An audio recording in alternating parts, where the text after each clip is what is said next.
so much for joining this episode of Listening to Lancaster with the Hourglass. Today I'm speaking with Rae Ann Miller, manager of the Center for Regional Analysis at EDC Lancaster County, and Anna Ramos, executive director of the Lancaster County Workforce Development Board. Together, they're teaming up to focus on workforce trends in Lancaster, connecting data with solutions. Anna and Rae Ann, thank you so much for joining today. Thanks for having us. Thank you. Absolutely. I wanted to just start off with a basic getting to know you question for anyone in our audience who hasn't worked directly with you. Could you both share just kind of what your oversight is in your roles and what you're working on a day-to-day basis? We can start with you, Rae Ann. Yeah, happy to share. Thank you, Lee. So as Lee said, I'm Rae Ann Miller. I run our Center for Regional Analysis at EDC Lancaster County. EDC Lancaster County is the lead organization in Lancaster focused on the overall economic health of our community. At the Center for Regional Analysis here, we do a lot of data analytics on the local and regional economy. We do economic reporting for Berks County, York County, and some other counties around us as well. We also do some data consultant studies work as well in the community. Some of the projects we've done in the last few years are a housing analysis, post-secondary education completion analysis. We worked with the Workforce Development Board on an asset map of some resources for workforce in our community, do economic impact reporting as well. And then we've also been starting to dive into working with some of our local partners on just data structures and looking at the impact they're having in the broader community and how their projects are impacting and making a difference here. Thanks, Rae Ann. We'll send it over to you, Anna. Yep. And I'm Anna Ramos. I'm the Executive Director for the Workforce Development Board here in Lancaster. And we are a nonprofit 501c3 organization. And our main purpose is really to be that workforce connector in Lancaster, working with our business, education, and community partners.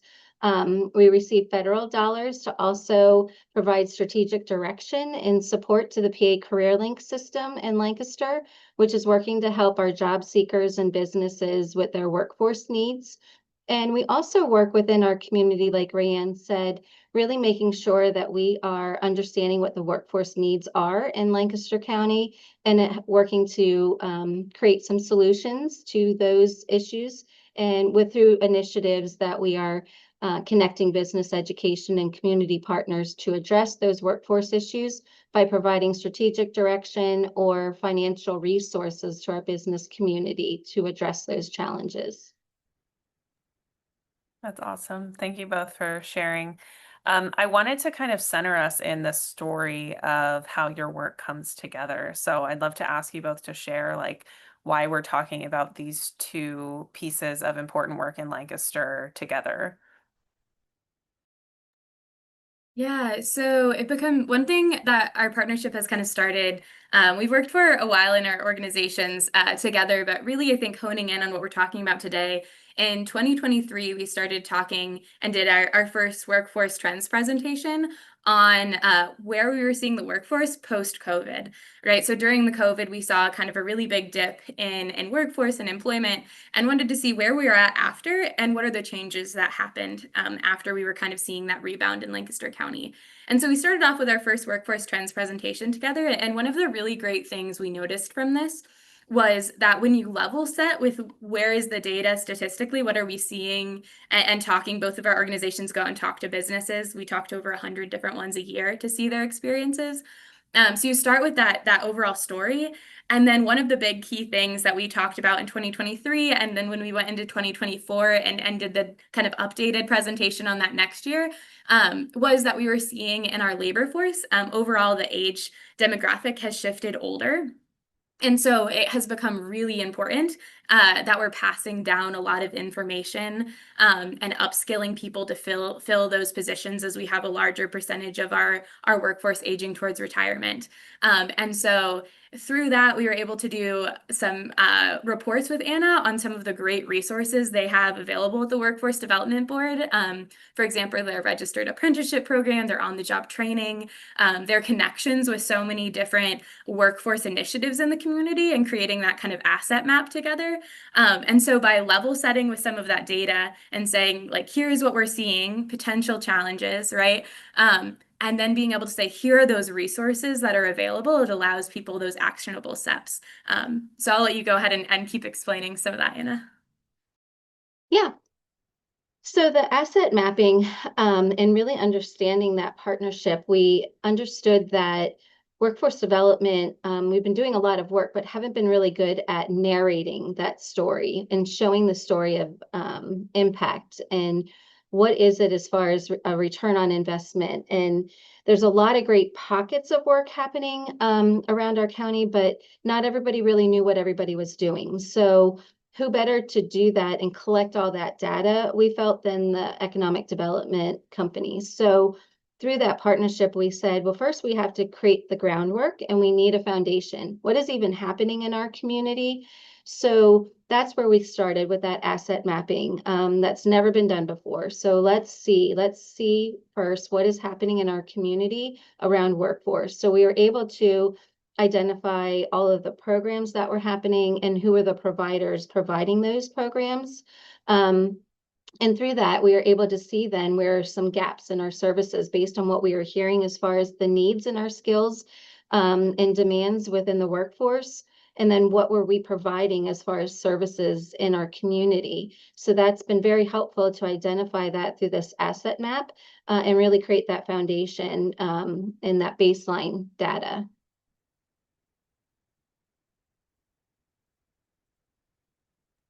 That's great. And I wanted to follow up and say, like, it sounds like we've kind of walked ourselves towards what some of the problems are, and some of the things that you talked about, Rae Ann, which is just, an aging workforce and maybe some misalignment between, what some common industries are looking for, and then how they're being matched with future employers.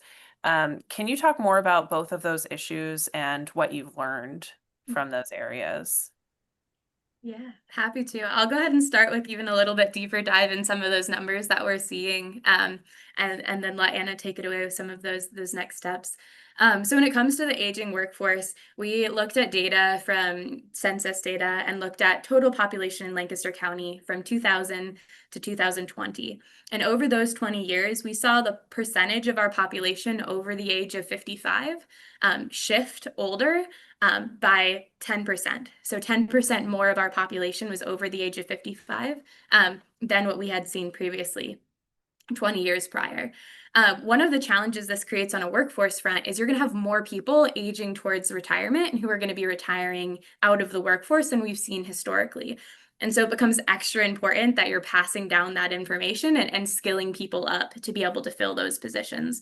At the same time, when you look at the data of our prime age workers, so that's anyone 25 to 54 years old, we saw a decrease of the percentage of our population, right? Because we're shifting older by over 6%. So if the total breakdown of our population would have stayed the same, we would have 34,500 more workers who are in that prime age section. And so you're having more people get towards retirement and you're having a less big percentage of our population kind of filling in those roles. And so it just heightens the importance that we're passing down that information. From a little bit more of a zoomed in perspective of what we're seeing right now in our community, it gets really interesting when you look at our unemployment rate. Our unemployment rate is pretty low when you look at it historically in Lancaster County. We were at 3.6% in this past June. And so one of the things when we talk to employers that we're seeing is that when they're trying to fill specific jobs that take a certain amount of skill or learned skills, or when they're trying to fill jobs that have a certain amount of experience involved with them, it's really hard to find in a lot of different specific jobs, really hard to find the people to fill those roles. At the same time, we're in a market right now where there's a good amount of uncertainty. And so we're seeing we're not seeing people kind of fire people a ton. We're not seeing any large firings, but we are seeing a caution of when people are leaving positions. We're seeing some employers be a little bit hesitant to rehire on for those positions. And so if you're in the point right now where you're looking for a job, it's a market where it's relatively challenging, can be relatively challenging to find a job. And so when you see that full picture, you have employers who need workers with specific skill sets. And then you have people who are looking for work and who are having trouble finding work. It's a challenge, but it also creates a bit of an opportunity. I'll let you keep going on that, Anna. Yeah, so we've in workforce, especially in workforce development, we've been talking about, and there's this saying, I think sometimes it's been overused, but the silver tsunami is coming. We've been projecting that these retirements were coming, and then through COVID, that was really accelerated, right? And a lot of people then didn't return to the workforce, and we still continue to see that aging, as Rae Ann was talking about, the aging workforce and people leaving. So you had two things happening. A lot of people left, and now you continue to see that trend going up. And so what can we do as far as a community to support our business community that is really struggling to understand this transition? How do we not just let all that knowledge walk out the door, and how do we capture that? And then when you turn your head with such a low unemployment rate, where is that person? So really being creative and helping businesses understand, let's look within. Maybe you do have some folks that are within your company that just need a couple of skills up just to get to that position. So there's some resources out there, such as the Workforce Board, that we can help upskill their current workforce through incumbent worker dollars. Maybe you have identified somebody that just needs a couple of more credentials to be that person that you need. And then, like Rae Ann said too, just making sure when businesses are looking to hire people, we've done a ton of work to help them create career pathways, true career ladders. So when they are hiring, what are those specific skill sets you are looking for on those job descriptions, and all those credentials you're listing, are those truly the credentials that are needed to do the job? So let's take a look really at the competencies that are required for that specific role, and let's build true career pathways for that. And that's something that we've been able to help over the past couple of years for businesses to build. And then that helps to create a better match for the individuals, and helps people know how to get from career to career for different companies. So those are different ways, and it really shows an investment in employees too. So it's been really helpful for businesses to have some of those toolkits in their toolbox, and it really shows an investment in their employees, and then a retention for their work base. And a lot of that is done through a partnership that we've created over the past 7 years. It's really been built up. And like I said in the beginning, that we really are seen as that connector of business, education, and community partners. And that is through this business education partnership of Career Ready Lancaster. It's really been this partnership that gets there, and it's driven by business sharing what their needs are, and then how can the community and our community education and partners come around that and come up with some solutions. So that's where businesses can come, share what their needs are, and then share amongst the community partners, and how can we help solve and resolve some of those issues. That's awesome. I kind of want to repeat something you just said, which is I feel like probably really, really valuable.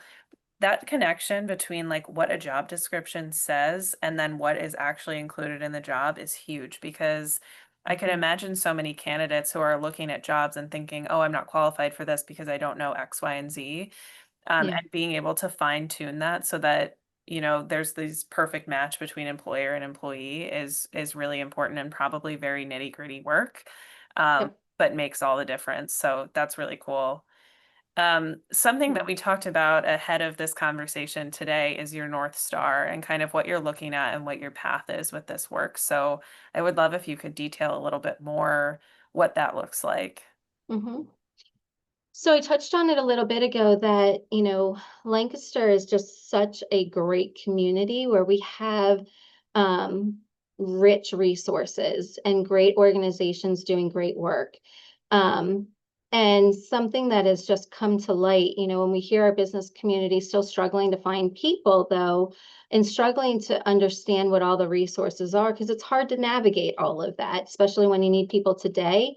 Um, we have overarchingly heard we just need some better alignment. We just don't know what everybody else is doing. So that's why we started with that asset mapping. And then overarching, we just kept hearing, but we need to know where do we go for all of this information, and what is it that we're all trying to solve? So over the past couple of years, there's a couple of organizations, the Workforce Board, Community Action Partnership, the Lancaster STEM Alliance, EDC, the Lancaster Chamber, and I think I mentioned everybody. And we've really been listening to the business community, our education entities, and we said, we just need a common goal, right? That we all know what we're working towards and help create some better alignment with all of these initiatives. Not to get rid of anything, but to elevate all of the great work that's happening and create some intentionality and crossover with this work towards a common goal. And most importantly, so we can show progress on the goals and the work that we're doing, because a lot of money is invested in workforce development. And we want to make sure that we're showing that return on investment. And we also want to make sure that we're keeping our businesses involved in this work and showing the progress. So what that has really resolved into then is these bold goals that we've agreed to. Sorry about that. These bold goals that we've all agreed to. And we said that Lancaster County really needs to make sure that we are focusing and we are all sharing on a shared vision where every resident can gain access to opportunities, where every employer can find the talent that they need, and every organization is working in sync to share our economy.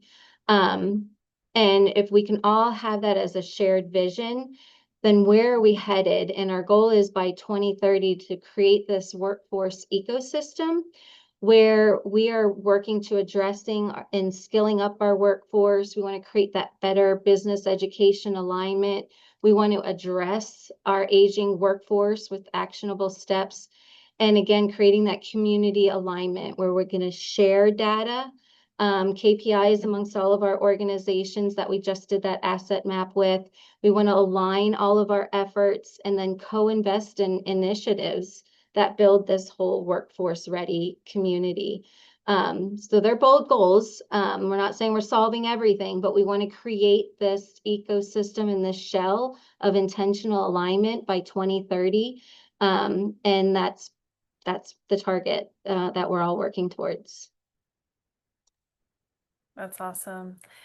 Before I ask another question, I just wanted to ask Rae Ann, is there anything you would want to add to that? I think Anna did a really good job, sharing that overall alignment. Thanks, though. Yeah. Well, the last thing I'm curious, is there anything I didn't ask you about in the work that you're doing, in how people can get engaged with what you're doing and stay involved? I would love to know. Yeah, I'll go ahead and just start that. I think when you're diving into any thing that you're looking at in a community, it becomes really important to look at both statistics and stories together.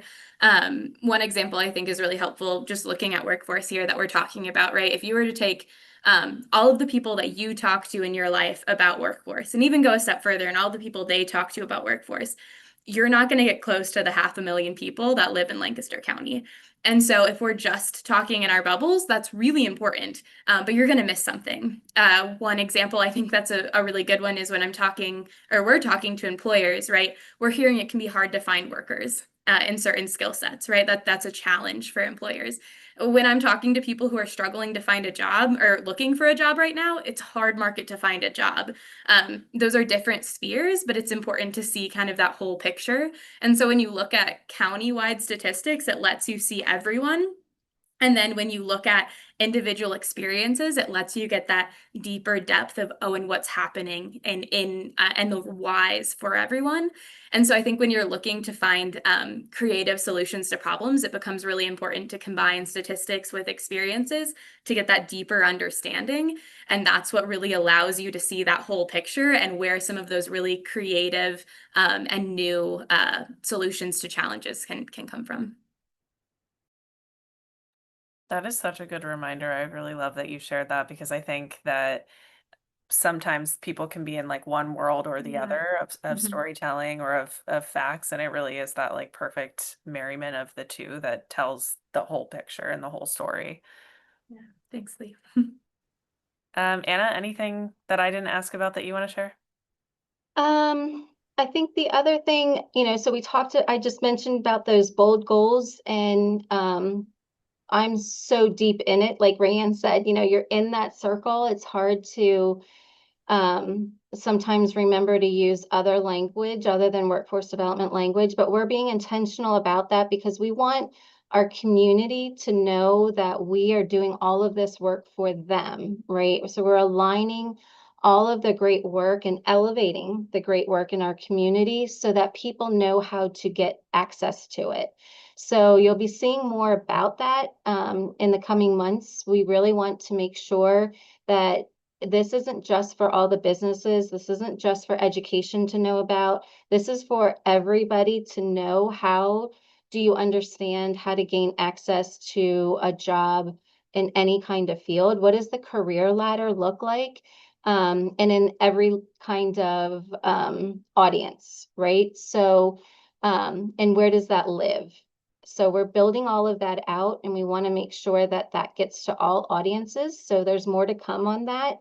And another place, for anybody that wants to get involved in this work and hear more about it, there is the Workforce 2030 Summit coming up in September, so they can find out more information at the STEM Alliance website and register to go there. And we'll be diving into it a little bit more. That's awesome, Anna. And I can include that when we share this with our audience. I can include the link to that if people are interested in signing up.